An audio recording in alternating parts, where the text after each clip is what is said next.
Jacob Turner had been hiking the Appalachian Trail for almost 5 years, but nothing in all those years could explain what happened to him near Nantahala National Forest during the fall of 2024. At 27 years old, Jacob loved hiking alone. He liked the silence of the mountains, the cold air, and the feeling of being far away from cities and people. He had already completed many sections of the Appalachian Trail and believed he understood the wilderness better than most people. But there are places in the Appalachian Mountains that even experienced hikers avoid. Places locals refuse to talk about after dark. And Jacob unknowingly walked into one of them. It started on a cloudy October morning. The forest was cold and wet from rain the night before. Thick fog moved slowly through the trees, and the mountains around him looked almost black under the dark sky. Jacob had been hiking since sunrise. Around noon, while stopping for water near a rocky slope, he noticed something strange beside the trail, a narrow path. It was hidden behind thick bushes and hard to notice unless someone was looking carefully. The path looked old and unused, but not completely abandoned. Near the entrance stood a large dead tree with deep marks cut into the bark, 3 long scratches crossed by a circle. Jacob had never seen that symbol before. At first, he ignored it, but then he remembered something he had read months earlier on an online hiking forum. Someone had mentioned an abandoned settlement hidden somewhere deep in Nantahala Forest. According to the post, strange things happened there. People claimed to hear voices, see lights moving through the trees at night, and sometimes disappear for hours without explanation. Most people online laughed at the story, but a few hikers said the place was real. Jacob had always loved old Appalachian history. He thought maybe he had finally found the hidden location people talked about. So against his better judgment, he stepped off the main trail and followed the narrow path into the woods. At first, everything seemed normal. The path moved downhill through thick forest. Fallen leaves covered the ground, and old trees twisted high above him. But after about 20 minutes, Jacob noticed how quiet everything had become. Too quiet. There were no birds singing, no squirrels moving through branches, no insects, nothing. Even the wind had stopped. The silence felt heavy, almost unnatural. Jacob slowed his pace. Something about the place made him nervous, though he could not explain why. The deeper he went, the darker the forest became. The trees grew closer together, blocking most of the daylight. Thick roots crossed the ground like giant snakes, and fog moved slowly between the trunks. Then Jacob heard it, a voice, very faint. At first he thought it was just the wind, but then he heard it again, someone whispering. He stopped walking immediately. The whisper came from somewhere ahead of him. He could not understand the words, but it sounded human. "Hello," Jacob shouted. The whispering stopped. Silence again. Jacob waited several seconds, then laughed nervously to himself. Probably another hiker, he thought. He continued walking. A few minutes later, the whispering returned. This time, there were multiple voices, low and quiet, like several people talking far away. Jacob could not understand what they were saying, but something about the sound made his stomach tighten. The voices did not sound normal. They sounded old. He kept moving carefully down the path until he finally reached a small open area deep inside the valley. And that was when he saw the ruins. Broken stone walls, collapsed wooden buildings, rusted farming tools, sticking out of the ground. It looked like an entire village had once existed there before being swallowed by the forest. Jacob slowly walked through the ruins, looking around in disbelief. Whoever had lived there had been gone for a very long time. Most of the buildings had collapsed completely. Moss covered the stones, and small trees now grew through the floors of old cabins.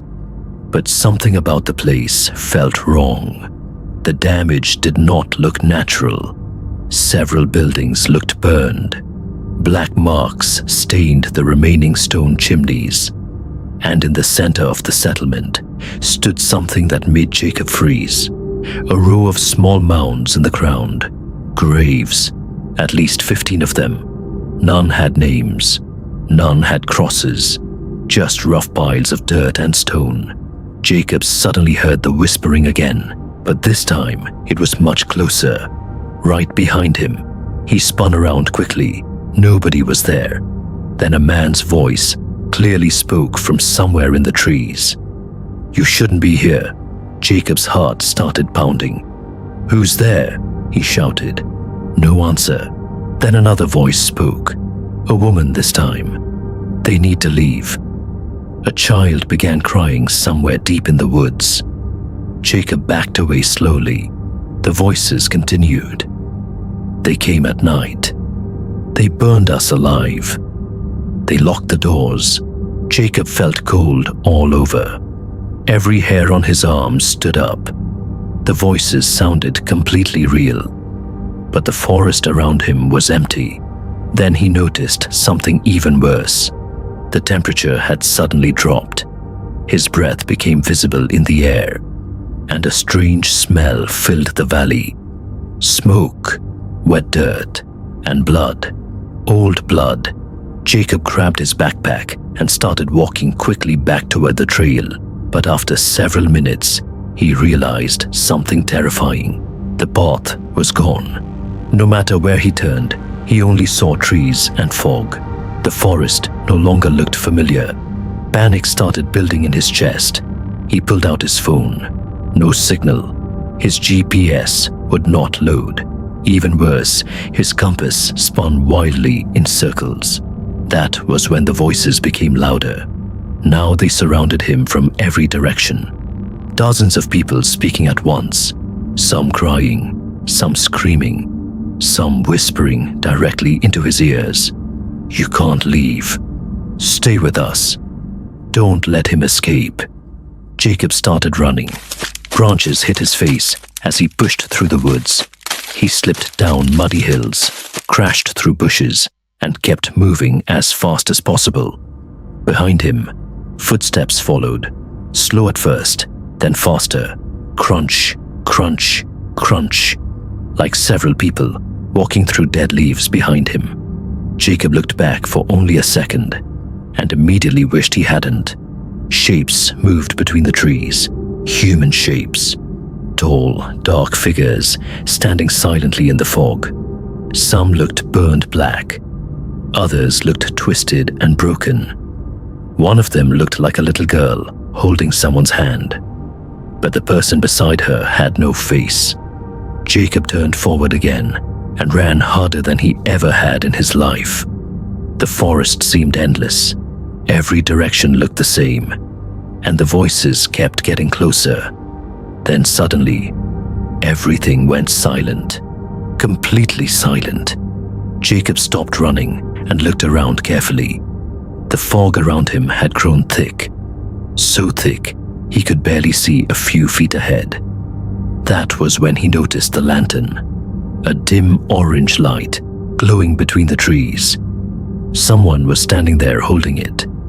An old woman. She wore dark clothes that looked very old-fashioned, almost from another century. Her face looked pale and tired. She stared directly at Jacob. For a moment, neither of them moved. Then the woman slowly raised one hand and pointed behind him. "Run," she whispered. Jacob heard screaming explode through the forest. Not human screaming. something much worse. The old woman suddenly vanished into the fog, and dark figures began moving rapidly between the trees around him. Jacob ran again. This time, the forest around him seemed alive. Branches moved on their own. Whispers came from every direction. Several times, he thought he felt hands touching his backpack and jacket from behind. Then finally, he saw the Appalachian trail marker nailed to a tree ahead. Jacob nearly collapsed with relief. He stumbled back onto the main trail, just as rain started pouring from the sky. And then something terrifying happened. All the voices stopped instantly, as if whatever had followed him could not cross back onto the trail. Jacob looked behind him one last time. Far back in the trees, dozens of pale figures stood silently watching him. Then the fog swallowed them whole. Jacob made it to a ranger station late that night, exhausted and covered in cuts and mud. He tried explaining what happened, but the rangers blamed dehydration and fear. Still shaken, Jacob later searched local historical records online. What he found made his blood run cold. In 1893, a small isolated community deep inside Nantahala Forest disappeared after a fire destroyed the settlement. According to newspaper reports, nearly everyone died. The strange part was what witnesses claimed afterward. Several rescue workers reported hearing voices in the woods. Others claimed they saw people standing between trees at night, even though the entire village had burned down. Eventually, the area was abandoned completely. Locals began calling it the Lost Hollow, and over time, maps stopped showing the settlement entirely. Jacob never returned to Nantahala National Forest, but even now, almost 2 years later, he still wakes up some nights hearing faint whispers outside his bedroom window. And sometimes, just before the whispers disappear, he hears the same warning spoken softly in the dark. You should have stayed away. The first scream came from inside the tunnel at exactly 1:14 a.m.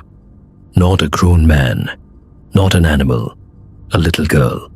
And the worst part, Caleb Mercer had checked that abandoned mine himself earlier that evening. It was empty, completely empty. Caleb Mercer had spent most of his life outdoors. At 21 years old, he worked as a volunteer guide for a youth hiking program in eastern Tennessee and had more backcountry experience than most adults twice his age. He knew how to navigate difficult terrain, build shelter in heavy rain, and stay calm when things went wrong in the wilderness. That was exactly why the Knoxville Outdoor Club asked him to scout a section of trail near the abandoned mining areas outside Frozen Head State Park before bringing a group of teenagers there for a weekend expedition. The assignment sounded simple. Check campsite conditions, mark water sources, look for hazards. Caleb expected 3 quiet days in the mountains. Instead, he found something waiting beneath them. He arrived on a cold Thursday afternoon in October of 2023. The forest around Frozen Head was already covered in deep orange and red leaves, and the mountains were wrapped in a heavy gray fog that never fully lifted throughout the day. By sunset, Caleb had reached an isolated clearing nearly 6 miles from the nearest trailhead. The area had once been used during Tennessee's coal mining days decades earlier, and traces of that history still remained. Rusting metal rails disappeared into the trees. Broken machinery sat half buried in the dirt, and about 200 yards uphill from his campsite was an old mine entrance sealed with rotting wooden boards. Before setting up camp, Caleb walked over to inspect it. The tunnel was narrow, dark, and smelled like wet stone and old earth. He shined his flashlight through gaps in the wood and could only see about 20 feet inside before the darkness swallowed the beam completely. No footprints, no fresh damage, no signs anyone had been there recently. Satisfied it was safe enough to avoid, he headed back to camp. The first few hours passed normally. He cooked dinner over a small stove, wrote notes for the hiking club, and listened to the wind moving through the trees. Then, a little after 1 a.m., he woke suddenly to the sound of singing, soft, faint, a child's voice somewhere in the forest. At first, Caleb thought he was dreaming, but then the singing came again.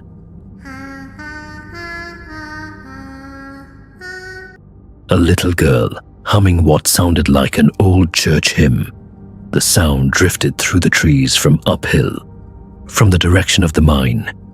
Caleb sat upright inside his tent, listening carefully. The voice stopped. Silence covered the woods for several seconds. Then came a single sentence. "Can somebody help me?" Caleb's stomach tightened immediately. No child should have been anywhere near that area, especially not at 1 in the morning. He grabbed his flashlight and stepped outside. The forest felt wrong the second he entered it. No insects, no owls, no wind. Just complete silence, broken only by the distant sound of the girl softly crying somewhere uphill. Caleb followed the voice carefully through the darkness until he reached the abandoned mine entrance again. The crying was coming from inside. "Hello," Caleb called out. No answer. Then the girl whispered, "He won't let me leave." The words echoed unnaturally through the tunnel. Caleb moved closer and shined his flashlight between the broken wooden boards. That was when he noticed something that made his blood run cold. Fresh footprints, small ones, child-sized, pressed deep into the mud, leading directly into the mine. Every instinct told him to leave, but another part of him kept thinking the same thing. What if a child really was trapped in there? He pulled away 2 loose boards and stepped inside. The air immediately became freezing cold. The tunnel stretched deep into the mountain, supported by old timber beams blackened with age and moisture. Water dripped steadily from the ceiling somewhere ahead, and deeper inside the darkness. The girl continued crying. Caleb followed the sound for several minutes until the tunnel opened into a larger underground chamber. That was when the singing stopped completely. His flashlight swept across the room. Old mining carts, collapsed supports, rusting tools. Then the beam landed on the far wall, and Caleb froze. Written across the stone in faded white paint were dozens of names, missing people. Some dated back to the 1970s, others much newer, and at the very bottom of the wall, his own name, Caleb Mercer, paint still wet. A sudden voice whispered directly behind him, "You came down here alone." Caleb spun around. A man stood at the edge of the darkness, tall, thin, covered in coal dust. His face looked almost melted into shadow, but his smile was visible.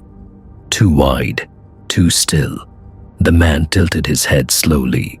"You heard her too." Caleb backed away immediately. "Who are you?" he demanded. The figure ignored the question. Instead, it pointed deeper into the mine. "That's where the others are." Then Caleb heard it. Not one child. Dozens, crying, whispering, begging for help from somewhere far below the mountain. His flashlight began flickering violently. The temperature dropped even lower, and suddenly, the man standing before him wasn't alone anymore. Shapes emerged from the darkness around the chamber. Human figures coated in black dust, some missing eyes, some with twisted limbs, all silently watching him. Caleb turned and ran. The mine behind him erupted with sounds, footsteps, screaming, metal dragging across stone, something massive moving beneath the tunnel floor. The child's voice changed completely. No longer innocent, now angry. "Don't leave us here." Caleb sprinted through the collapsing tunnel as beams cracked overhead. He could hear the figures chasing him through the darkness just behind him, their footsteps echoing unnaturally fast. Then suddenly, fresh air, moonlight. He burst out of the mine entrance and crashed into the leaves outside. Behind him, the tunnel fell silent instantly. No voices, no footsteps, nothing. Shaking violently, Caleb grabbed his gear and hiked out before sunrise without stopping once. When he finally reached the ranger station later that morning, he asked about the abandoned mine near his campsite. The ranger's expression changed immediately. He told Caleb the mine had been permanently closed after a cave-in in 1986. 7 miners had died underground. But that wasn't the worst part. Over the years, several hikers had reported hearing children crying near the tunnels late at night. 2 people had gone missing after entering the mine. Neither body was ever recovered. Caleb never returned to Frozen Head State Park. But months later, while unpacking his backpack at home, he found something buried inside one of the side pockets. A small chunk of coal, wrapped in faded paper, and written across it in shaky handwriting were 4 words. "You heard us too." Eli Mercer loved exploring forgotten places. At 26 years old, he spent most of his time hiking through the Appalachian mountains, taking photos of abandoned towns, old churches, and places people had stopped talking about years ago. For almost 4 years, Eli traveled different parts of the Appalachian Trail, searching for places hidden deep in the woods. But in November of 2024, he found a place that should have stayed hidden forever. And according to people living near Damascus, Virginia, some places in the mountains never really disappear. They wait. Eli arrived in Damascus late on a cold Thursday evening. The town looked quiet and normal. Small diners, old shops, hikers stopping for supplies before getting back on the trail. Eli checked into a cheap motel and spent the night looking at maps on his laptop. A few weeks earlier, someone had sent him an email about an abandoned settlement hidden near Iron Mountain Trail. The person claimed hikers sometimes found old stone buildings deep in the forest, but the place didn't exist on any official map. The email also included blurry photos, broken cabins, an old church bell, and one picture that really bothered Eli. It showed a small cemetery. Every gravestone was broken, except one. That single grave marker said, "Don't answer them after dark." No name, no date, just those words. Eli couldn't stop thinking about it. The next morning, he packed his camera gear and drove toward the Iron Mountain section of the Appalachian Trail. The sky was gray, and thick clouds covered the mountains. At a small gas station, an older man warned Eli about bad weather coming later that night. Then the man asked, "You hiking up there alone?" Eli nodded. The man stayed quiet for a second before speaking again. "If you hear somebody calling your name out there..." He stopped. Eli waited for him to finish. The old man looked nervous. Then he quietly said, "Make sure you know who's calling." The hike started normally. Dead leaves covered the trail, and cold air moved through the trees as Eli walked deeper into the mountains. Around noon, he noticed something strange. A wooden trail marker nailed to a tree, but it wasn't an official trail sign. The wood looked old and burned around the edges. Carved into it was a strange symbol. 3 circles connected by one straight line. Under the symbol were faded words. Hollow Creek Settlement. Eli checked his map. The place wasn't there. That should have been enough reason to leave. Instead, he followed the narrow path leading away from the main trail.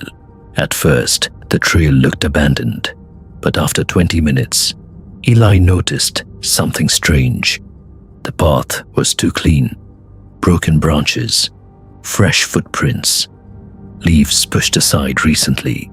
Something had been moving through these woods. Then he saw the footprints clearly.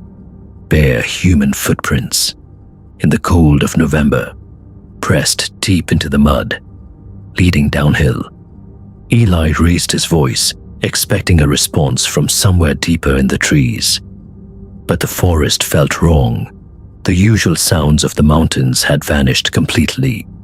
No rustling leaves, no distant animal movement, not even the creaking of branches overhead. It was the kind of unnatural stillness that made him suddenly aware of how alone he really was. About an hour later, Eli reached the hollow. The place looked unreal. Old stone foundations covered the ground. Broken cabins leaned sideways under thick vines and moss. Rusted tools lay half buried in the dirt. It looked like people had disappeared in the middle of their lives. At the center of the settlement stood a church, or what was left of one. The roof had partly collapsed, and black wooden beams stuck up into the sky. Eli slowly lifted his camera. Then he heard a voice. "Help me." It sounded like a woman. Very faint. Very far away. Eli froze. "Hello," he shouted. No answer. Then the voice came again. Help me! "Please, help me." This time it sounded closer. Coming from inside the church. Every part of Eli wanted to leave, but curiosity pulled him forward. He slowly walked toward the church. The front doors hung open. Inside smelled damp and rotten. Broken benches covered the floor. Old books lay scattered everywhere. And near the front of the church, someone was standing there. A woman, facing away from him. Long dark hair, thin white dress, bare feet covered in mud. Eli felt his stomach tighten. "Are you okay?" he asked. The woman didn't move, didn't answer. Then slowly, she pointed toward a basement door beside the altar. The door stood open. Darkness filled the stairs below, and from underneath, voices. Lots of voices, whispering together.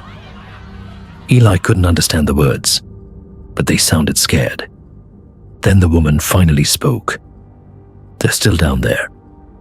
Her voice sounded strange, like several people speaking at once. Eli slowly stepped backward. The woman tilted her head. "You came after dark." Then she started turning toward him. Eli never fully saw her face, because the second she moved, the whispers below the church stopped. Complete silence. Then something huge moved under the floor. A loud scraping sound echoed beneath him, like claws dragging across stone. Eli ran. He burst outside into heavy rain. The storm had started suddenly.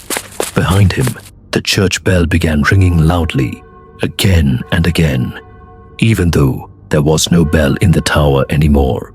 The sound echoed through the mountains. Then the screaming started. Not whispers, real screams. Dozens of people screaming from underneath the church. Eli ran between the broken buildings, slipping through mud and wet grass. Then he saw lights in the trees, lanterns, several of them, moving slowly through the forest around him. Tall figures stepped out from the darkness, carrying old oil lanterns. At first, Eli thought they were people searching for him. Then lightning flashed, and he realized something was wrong. The figures moved strangely, jerky movements like puppets. One figure lifted its lantern. Its face looked burnt black. Its eyes were completely white. Eli stumbled backward.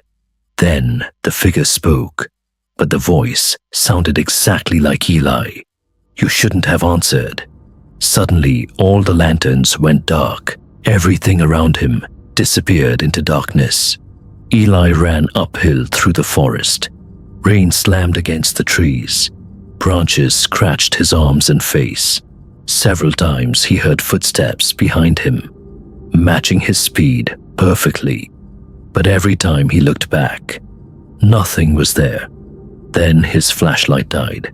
Darkness covered everything, and somewhere nearby, he heard his own voice whisper, "Eli." He froze. The voice came again, closer this time. "Eli, over here." It sounded exactly like him. Then another voice joined in, a woman crying softly, "Please don't leave us down there." Soon dozens of voices started repeating his name from every direction in the woods. Eli ran harder than he ever had in his life. Then suddenly, he burst back onto the Appalachian Trail. Moonlight shined through the clouds. The storm was gone. No rain, no wind, nothing. Eli turned around. The path leading to the settlement had disappeared. Only thick forest remained. No trail, no opening, nothing. By sunrise, Eli finally made it back to Damascus, covered in mud, shaking badly. The motel owner looked shocked when he saw him. "Where the hell have you been?" Eli frowned. "What are you talking about? You checked out 3 days ago." Eli felt sick. 3 days. That couldn't be possible. He had only entered the hollow yesterday afternoon. The motel owner looked worried. "We almost called search and rescue." Eli quickly checked his camera. Most of the photos were ruined. Only static covered the screen, except for one image, a photo taken inside the church. At first it looked blurry. Then Eli zoomed in. The woman near the altar wasn't alone. Hundreds of faces stared out from the darkness below the floorboards. Men, women, children, burned faces, crying faces, reaching upward. And in the corner of the photo stood another figure, tall, burned skin, white eyes, holding a lantern. Eli deleted the photo immediately. But sometimes, late at night, the image still appears on his phone for a split second before disappearing again. Months later, Eli finally learned the truth about Hollow Creek settlement. Old records in Bristol, Tennessee told the story. In 1911, a fire destroyed a small religious community hidden near Iron Mountain. Official reports blamed the fire on an accident during a storm. But local stories said something much worse happened. People believed the preacher of the church had gone insane. He convinced the people living there that the end of the world was coming. One night, during a church service, he locked everyone inside the building. Then he burned it down. Nobody survived. After that, hikers started reporting strange things in the area. Voices calling from the woods, lantern lights moving through trees at night, people hearing family members calling their names from deep in the forest. Eventually, the settlement disappeared from maps completely. Like somebody wanted the place erased. Eli never went back to Iron Mountain. He stopped exploring abandoned places forever. Friends noticed he changed after that trip. He barely talks anymore. He keeps blackout curtains over every window in his apartment. And no matter what happens, he never answers voices at night. Because sometimes, right before he falls asleep, he still hears something calling his name from deep inside the mountains, using his own voice. If this story stayed with you, there are more waiting for you on Tales After Midnight. Visit the channel and subscribe.